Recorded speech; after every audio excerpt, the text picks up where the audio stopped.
Hi, I'm Willie. Welcome to my channel. Thank you for being here. I appreciate each and every one of you. And what we're going to talk about in this quick video is cyber liability insurance. And we're going to look at a couple of the companies that I am used to. So this came up in my last video, or not the last one, but the one before that, when we were talking about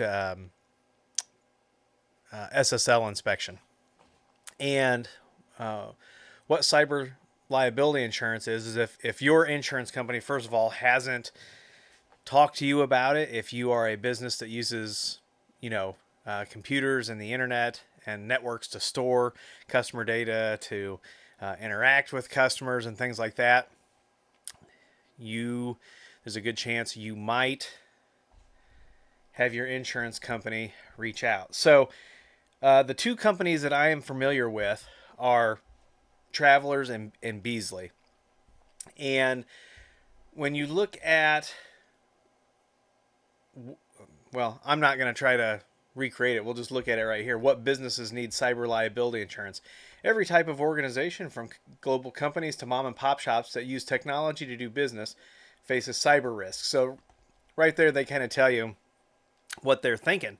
And some people, your insurance company may not, bring it up. They may have already brought it up 2 years ago. And so what it's going to do, it's going to protect against, like, if you get ransomed, they will negotiate and pay a ransom if you can't resolve the problem. And you can see right here, the insurance covers forensic investigations, litigation expenses, regulatory defense expenses and fines, crisis management, business interruption, cyber extortion, and betterment. So you're going to be protected from a few things. You'll be protected from ransomware. If you have some sort of a data breach, it's going to cover that. And this is Beasley's. Beasley's kind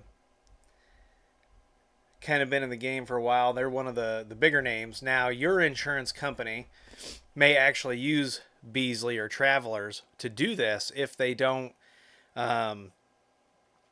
cover it themselves. So I know a lot of insurance companies will rely on Beasley. There's some other large insurance companies that your insurance company may lean on for this.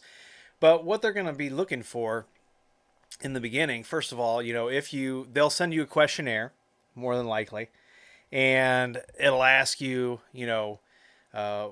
what what kind of configurations you have on your network, what kind of security you have. And in the beginning, they're going to look, for some things like, if you have VPN or your hosting services, do you have MFA available?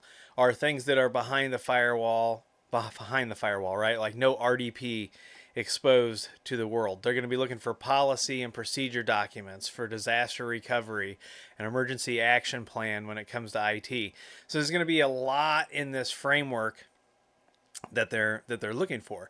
And if you use computers and the internet and you mess with customer data, at some point you are going to get that questionnaire, and you're going to have to be able to fill it out, and you're going to have to be able to make your networks come up to the compliance level. Otherwise, they may not cover. That's the other thing, right? If you don't meet these minimum requirements with the insurance, they may not give you cyber liability insurance. So if something happens, then you may be on the hook for all the costs, right? And it's not, we say we don't train for if now, and we train and plan for when. So cyber liability insurance is a piece of the puzzle. Some of your insurance companies, like I said, have probably already contacted you about this, and if they haven't, they probably will, right? So once these insurance companies pay out so many dollars in claims, sometimes that will trigger them to go, okay, we need to get our hands around this. And it is becoming more and more prevalent.